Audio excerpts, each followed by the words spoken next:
puntos. Muchas gracias. Lo que hoy se está iniciando aquí. Hondureña de incubación y cría. Esa angustia trata de borrarse. Mercado del Corral, le damos un fuerte agroalimentaria con la realización de Supermercado La Colonia, Supermercado Los Andes, Supermercado La Antorcha, Supermercado... Yo les decía hace unos 3 años a varios de los que hoy están aquí y otros que no están, que no podía concebir el crecimiento de la economía hondureña sin el crecimiento del sector agropecuario. Cuando empezamos a ver los grandes desafíos del país, sabíamos que había que poner la casa en orden, es decir, reducir desde el Estado, no solamente porque es bueno, sino porque también es dar el ejemplo al resto de los demás sectores. Teníamos que socarnos la faja, bajar esa gran cantidad de gasto corriente que ha tenido el Estado y poder equilibrar las finanzas. Buscar también mejorar la imagen del país. Después de 2 años y medio de mucho trabajo, finalmente ahora las calificadoras de riesgo dicen, bueno, Honduras tiene la mejor calificación que ha tenido en su historia. Ajá, ¿y por qué no la parte agropecuaria? Y uno de los técnicos me dijo, bueno, presidente, definamos qué es lo que quieren entonces, porque nosotros estamos buscando, de acuerdo al mercado mundial, en qué sectores Honduras puede crecer para generar más dividendos. Le digo, es que depende de la ecuación que ustedes tengan en mente. Porque para mí el agro, además de que genera riqueza, nos genera mucho empleo, pero nos potencializa algo que muy pocos países tienen en la región. Y en el tema del ganado, de las diferentes, ahí tenemos una gran potencialidad los hondureños. Y no fue fácil hacerlos caer en razón, pero ahora que estamos estudiando más el tema de las actividades que vamos a realizar en la parte agropecuaria, ahora los técnicos internacionales, los equipos también nacionales saben que eso es correcto, que dentro de los 6 grandes temas del Honduras 2020 tengamos la parte agroalimentaria. Y a eso obedece que recientemente firmamos el convenio de la cadena de la carne de res. A eso obedece que también hayamos firmado y ya tengamos productos financieros para la cadena del Marañón.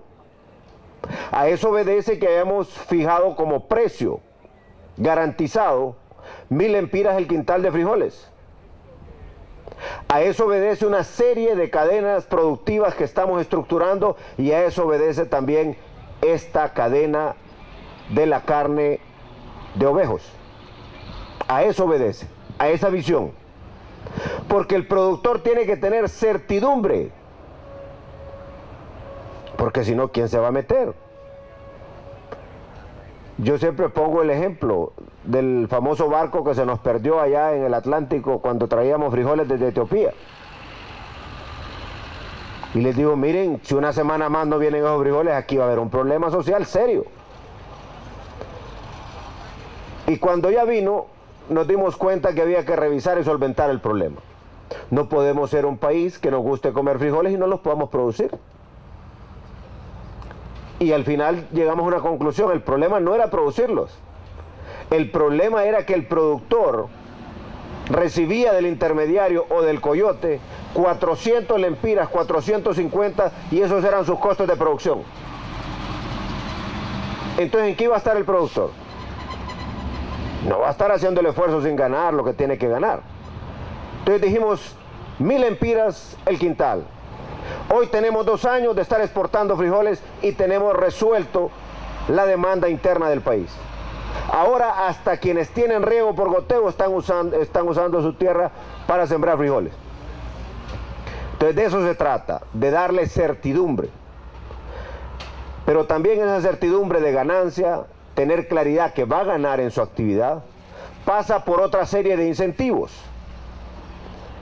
Y los incentivos no solamente se logran con el 1.5, Polo, se logran también con una serie de mecanismos que permitan que el productor tenga condiciones de crédito diferenciadas al resto de las demás actividades.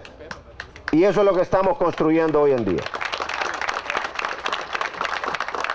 Entonces estamos buscando cómo estructurar esa fusión entre Banprobe y Banadesa para atender a los sectores que son estratégicos, y el sector agroalimentario es estratégico para Honduras. Porque un pueblo que no tenga capacidad de generar su propia comida y con una economía todavía con dificultades, dependiendo de otros países que le puedan producir sus alimentos, estamos en una situación difícil. Estamos en una situación que tarde o temprano podemos caer en un problema social convulsivo, porque el ser humano que no tiene que comer es capaz de hacer cualquier cosa. Y aquí, con tanta tierra, con tanta agua, con tanta potencialidad, con la capacidad de trabajo del pueblo hondureño, lo que necesitamos es estructurar bien esas políticas. Y entonces el programa Honduras 2020 va a estructurar todo el nuevo sistema de financiamiento al agro, no únicamente con lo que estamos haciendo con FIRSA, sino un tanto más masivo y más especializado. Pero, como lo hemos hablado con la FENAC y con varios líderes del sector, si el Estado va a invertir en dejar de percibir X cantidad de dinero por impuestos, imaginémonos, yo no podía entender cuál era la lógica de que un microrriego paga impuestos, cuando eso es algo que tenemos que estimularlo, porque eso es algo que nos permite mejorar nuestra productividad. Pero si le vamos a dar ese beneficio al productor, el Estado tiene que saber qué va a recibir a cambio. ¿Qué es lo que esperamos recibir a cambio? ¿Cuál es mi negocio como servidor público? Que la economía crezca, que tengamos más empleo, que tengamos más circulante. Entonces tenemos que saber medir eso. Y para eso, entre ustedes y yo tenemos que hacer un acuerdo. No podemos echar a andar sistemas de incentivos si no garantizamos que le vamos a decir al pueblo: dimos este incentivo y nos generó tantos empleos. Dimos este incentivo y nos generó tanto de circulante. Dimos este incentivo y nos generó crecimiento económico en esta medida. Porque al final tenemos que aprender de los errores del pasado. Aquí proliferaron las exoneraciones y se abusó de ellas. Aquí se dieron condonaciones y eso le quedó como un estigma al país, aunque haya sido con buenas intenciones. Pero nos dejaron estigmatizados. Quitarnos esa marca ha sido como cuando el fierro calza bien, quema bien, ¿y cómo lo va a borrar? Solamente dando pruebas contundentes de que el país ha mejorado en su seriedad de manejo de créditos. Aquí no pueden volver a haber condonaciones, porque si no vamos a volver a arruinar lo que está empezando ahorita. Pero bueno, felicitaciones a los productores, aquí estamos para apoyarles, y me alegra mucho también que los productores de ganado en general se estén queriendo involucrar en el tema de las empresas procesadoras de carne. Eso es algo que tenemos que seguir construyendo los hondureños.